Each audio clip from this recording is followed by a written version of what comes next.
All right, Shalom. First and foremost, I'm going to give all praise, honor, and glory due to Yahweh, Ba'ashem Yahabashai, Wahabracha, Kodash. I want to give double honors to our apostles and our elders of Great Millstone that rule well. Peace, salutations, and many blessings and greetings to the elect Akim, kicking this word in sincerity and in truth. The house of David, we know that to be Bayat al-Wadah in the ancient Hebrew. I'm the brother Sha'ar from the Great Millstone Dallas camp.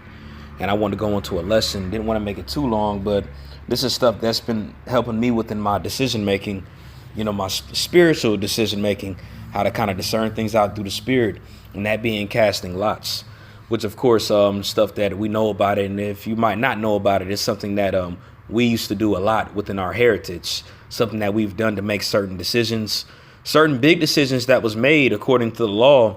We didn't read, when you read the scriptures, you cast it a lot. Okay. And typically what that is, of course, how we do it, you get a coin and you flip it, and whatever head it lands on, that's the decision you made. Let's say for it. And before you do it, of course, make sure that you pray before it as well, because when we cast lots, we all know that it's in the hands of the Lord, which we know all things are in the hands of the Lord. But once you pray about it, once you just meditate on it for a minute, throw the prayer out for whatever decision that it is, ask for the Lord to put the spirit on whatever it is it needs to land on, the Lord will do it. There's been certain scenarios, myself personally, as a personal testimony, certain scenarios where I didn't really know how to handle something, and I was kind of trying to weigh the balance, and I would throw a prayer and I'd cast a lot and it land on something perfect. And I'll even say, for example, it was a job that I was at for a while. It was keeping me away from camp. It was keeping me away from being around brothers, that was overworking me, which we all got our personal stuff that we go through. This is just as an example and just, going into the lesson. And I had gotten another job, but I didn't know when I was going to start, I knew the job was a lot better than my current job. So, of course, I wasn't going to just up and leave the job. So it got about a month and a half in, and I'm just like, man, can't really see brothers as much. I mean, I was seeing brothers, but I wasn't able to just make camp like that no more. Just, it was harder, and it got to the point where it became draining mentally, that I'm stuck around these people in the world and I can't be around spiritual brothers, So it got to the point where I was sick and tired of having to do that, and I wasn't going to just up and quit, but I was waiting for my new job to let me know when I was going to start working. But it got to the point where I grabbed a quarter and I stepped to the back room, and I threw up a prayer to Yahweh Ba'ashem Yahabashai, and I asked him to put his spirit on, to pretty much to judge it right, to make sure that, whatever it lands on is the best decision for me. Whatever it lands on, I was going to do it. And I believe it was heads. I was going to stay at my current job and just wait it out until I got news from my other job. And tails was to just put my 2 weeks in and trust the Lord was going to have me start my new job soon, So pretty much as I flipped the coin, it landed on tails, pretty much of me starting my new job. But not only did it just land on tails, I don't know if you've usually flipped coins, but when it hits the ground, it usually bounces around and kind of does its thing and then lands. But this made me think that it was a surety that the Lord wanted me to put my 2 weeks in with it, because when it landed on tails, the quarter didn't budge, it didn't slide, it didn't flip, it didn't pop off the ground. It landed flush right on the ground. It didn't budge, it didn't move. And I knew through the spirit that was confirmation, like, I'm going to be starting this job soon. So I'm going to go in and put my 2 weeks in. And that was just a personal testimony. But since then, it's really been helping me out, casting lots, making certain decisions and praying about it and really believing in that decision that you make due to what's casted is the right decision, because it's all within the will and power of Yahweh Ba'ashem Yahabashai ultimately. Okay. So I just wanted to pull out a few scriptures. I didn't want to make this long, but I mean, casting lots is important, man. You're trying to come up with a decision and you have two options that you're leaning towards, and you want to make sure that you want to make the right decision through the spirit. Of course, pray about it. If you don't cast a lot, pray about it. And then whatever the decision it's made ultimately. But when you cast that lot, I kid you not, since I've been doing it, there hasn't been one decision that I thought back on like it should have been went any other way. it all panned out. It played out perfectly to how the lot was casted. Okay, so I got a scripture I'm going to pull up, and this is the book of Proverbs, the 16th chapter, verse 33. It says, the lot is cast into the lap, but the whole disposing thereof is of the Lord. Okay, so when you cast the lot, this isn't just by chance. All right, this isn't by chance at all. Ultimately, the decision of it is Yahweh Ba'Shem Yahweh Shai's. When you go into that word disposing, that word there is, well, look, what do you know? Mashapat. All right, Mashapat. And we know what Mashapat means, right? It means judgment, justice, ordinance, act of deciding a case, place, court, seat of judgment, decision. Okay, so as you go into this, casting a lot, I'm going to read that verse again. It says the lot is cast into the lap, but the whole disposing or judgment or decision thereof is of the Lord. All right.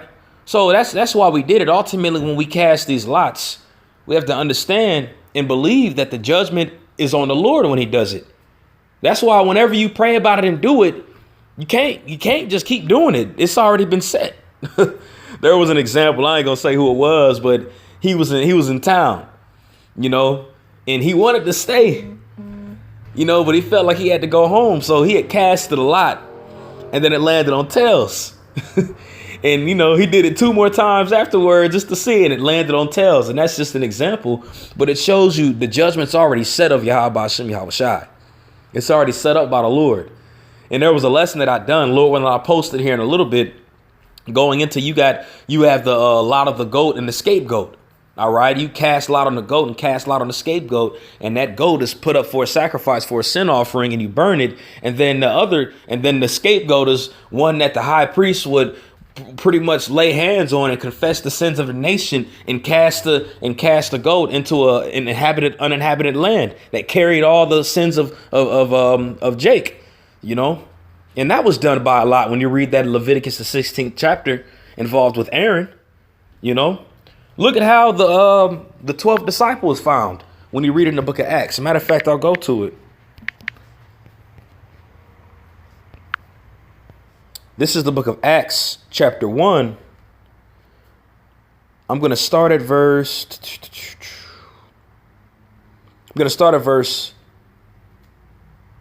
23. And it reads, and they appointed 2, Joseph called Barsabbas, I'm going to go back up. I'm going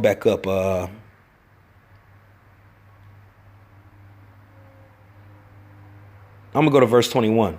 Acts 1:21 reads, wherefore of these men which have companied with us all the time that the Lord Yahweh went in and amongst us, beginning from the baptism of John unto the same day that he was taken up from us, must one be ordained to be a witness with us of his resurrection. And they appointed 2, Joseph called Barsabbas, who was surnamed Justus, and Matthias. Okay, so you have 2 individuals that they pretty much was saying that they had to call in together for the apostleship.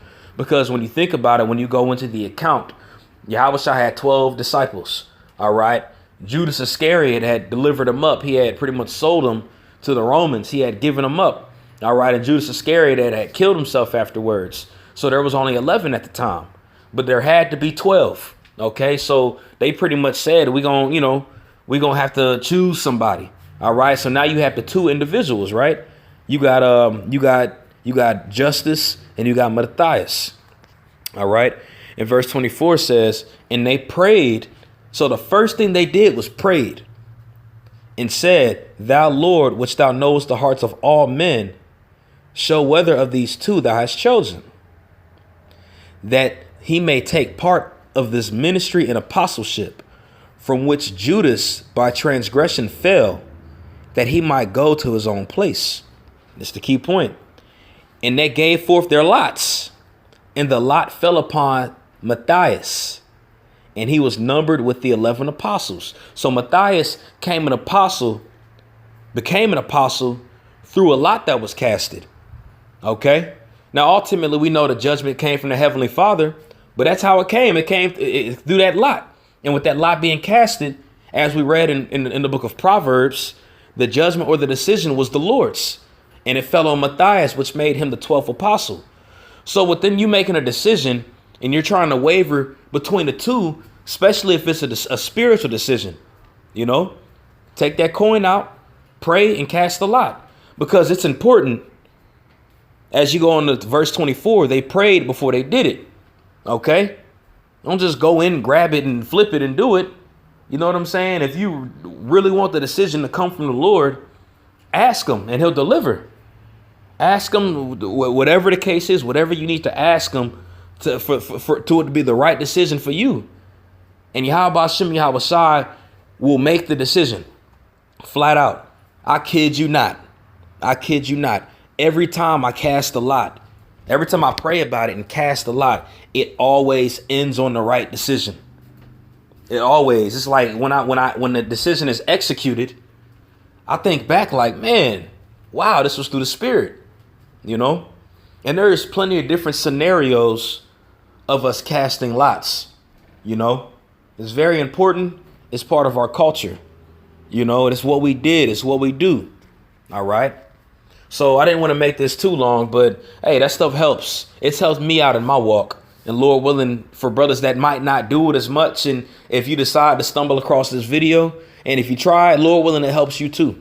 If it's through the Spirit and power, Yahweh Shem Yahweh Shai, the lot's going to help you. You know, that's just ultimately what it is. But I'm going to end it off on that. Lord willing, it was edifying. I want to give all praise, all honor, and all glory due to Yahweh Bahashem Yahweh Shai. I want to give double honors to our apostles and our elders of Great Millstone that rule well. Peace, salutations, and many blessings to the elect Akim, the house of David, kicking this word in sincerity and in truth. Shalom.